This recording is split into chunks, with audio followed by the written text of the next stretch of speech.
Kubernetes is a rapidly evolving platform that manages container-based application and its associated networking and storage related components.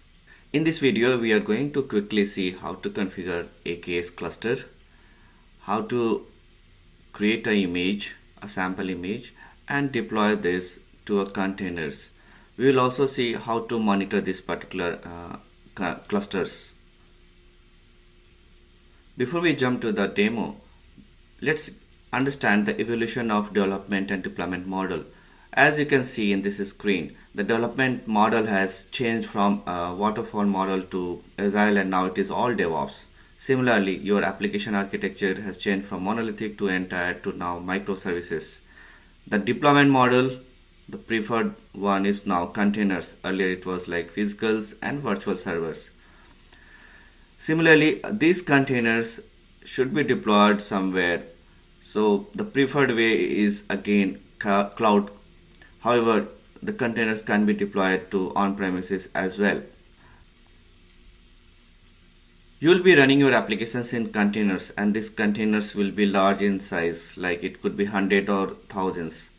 Now, you need to have a way to manage these containers. Your containers may stop or may fail, or it needs auto scaling. Containers orchestration is such a feature where you can use these features to maintain this. Microsoft provides a feature called AKS Azure Kubernetes Services, which is a container orchestration which manages all these things. Similar to Microsoft Azure, other cloud platform also has adopted these containers orchestrations. These containers orchestrations comes into two ways, or other ways you can say your containers can be deployed on unmanaged and managed way. Unmanaged is like you can deploy your containers on-prem and manage it, where you have to manage both the master and the working node. The preferred way is managed containers, where you need to only manage the working containers. We will talk about managed containers and how to create this using Azure portal. Let's go to the demo part. There are various ways to create AKS clusters. Like you can create from Azure portal, or you can do from Azure CLI, PowerShell, or ARM template. So today we are going to see how to create Azure Kubernetes Services from Azure portal. So simply you can go to search, go to Azure portal and search for Kubernetes. So you can select this Kubernetes services. If you come and click to create, there you can see two options. We'll use the first option to create a Kubernetes cluster. There is another way. If you want to connect your cluster to other cloud platforms like GCP, AWS, or other on-premises, then you can use this particular option. You will see a basic configuration, and there are different other configuration which we are going to talk about. Now for the resource group, for the basic, I'll go with the pay as you go subscription. I can create a new subscription, or you can say any of the existing resource group. For the demo purpose, I'll use a standard, but based on your requirement, production requirement, you can go and select different cluster configurations. You can give any cluster name. I'll give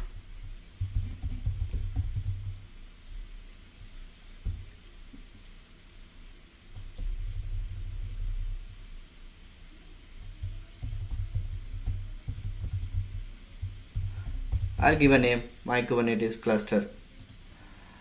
You can choose a availability zone if you want.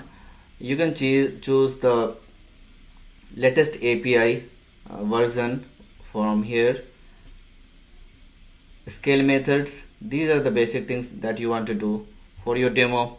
If you don't want to do on any auto scaling and save some money, you can minimize. Now there are different options to add an agent pool. If you don't want to have some additional node pools, you can leave it no, and we will say let's move to authentication mode.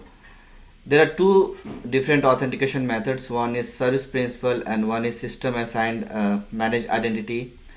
The preferred one is this, where this authentication mechanism is managed by AKS and Microsoft. Role-based authentication will keep it role-based authentication, yes, and I'm not going to integrate this with Azure Active Directory. I'll leave as it is. You can keep encryption for the security. Now let's go and configure your networking. KubeNet is the basic configuration which you can keep, where all the IPs will be assigned to your clusters automatically. If you choose Azure CNI, you need to plan this in advance. You need to reserve these IPs and then you have to plan this in advance. Right now I'll select this. You can select this traffic routing. These are the all advanced features which we'll talk about in the upcoming videos. Network policy, I'm selecting none. This is one another topic which we'll demonstrate in another video. Right now we'll only concentrate on creating a cluster and deploying a sample application.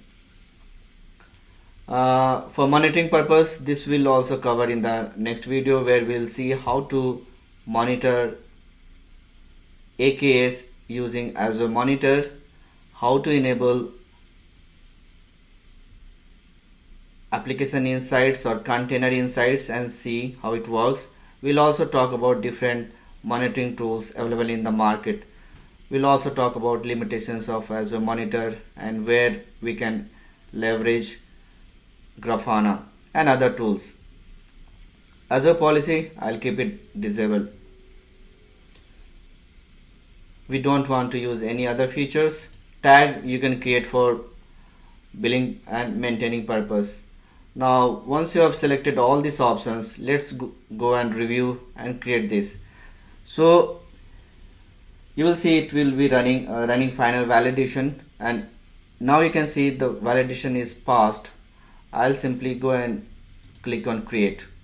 This will take couple of minutes and your Kubernetes cluster will be created in a moment. Now after couple of minutes, once you come here, you can see that my Kubernetes cluster has been created, and this was my default resource group which I created.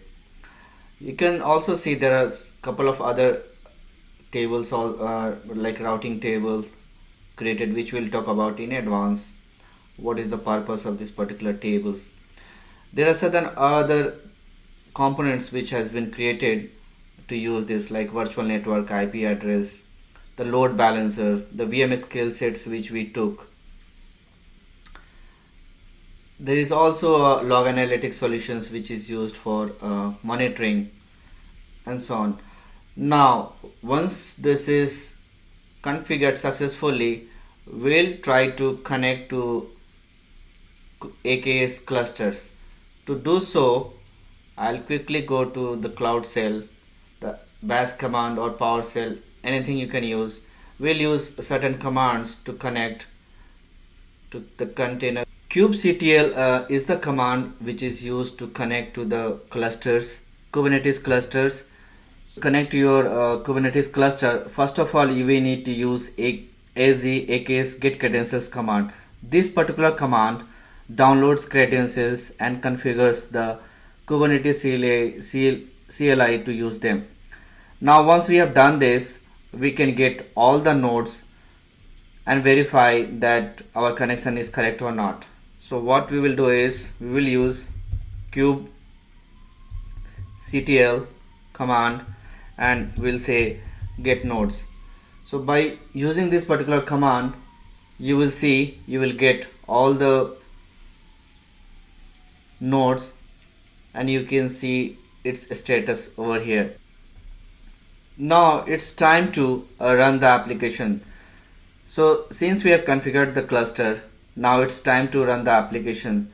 What we are going to do is using Microsoft side, we are going to use a sample code which is a very famous Azure Vault application. So for this we'll have to create a Cloud Shell editor, and we'll use the editor to create a YAML file. So this YAML file will have information about Azure Vault application. Let's talk about this. So now as you can see, this has the API version, the deployment, and this is the name of this YAML file. It has certain applications, and it will be basically using image. The name is, you can give any name, and this is the Microsoft or image which we are going to use.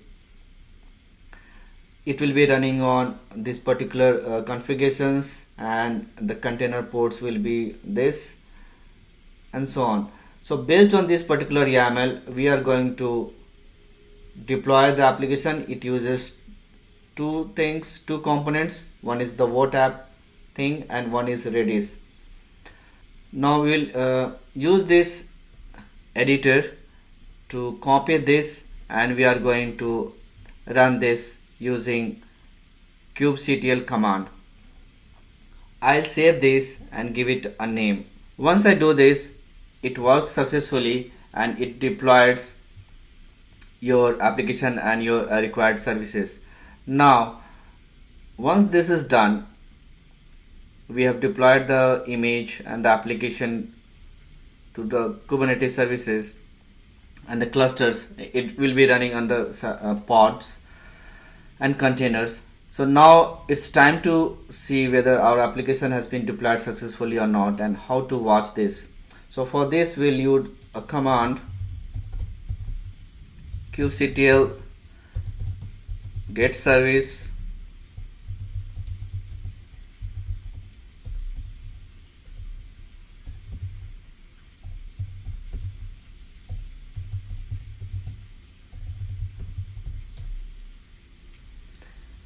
So this was the application name for the front end which we had deployed. So this could take couple of minutes, and it will have an internal cluster IP, and you will be also having, you can see a cluster IP which is pending for now, and after some time, once this external IP is there, we can access this particular application. Okay, now since you see this using this command, now we are able to get the external IP. Okay, here we go. So with this external app, now you can see this is an image for Azure Voting app, and based on this you have hosted the application in containers, and this you have also configured a case. So this is how you create a case.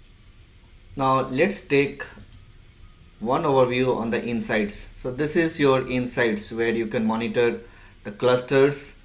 You can also capture the CPU utilization, the node memory utilization, node count, and much more things. There are other reports which are available where you can monitor your nodes, containers, and many more things.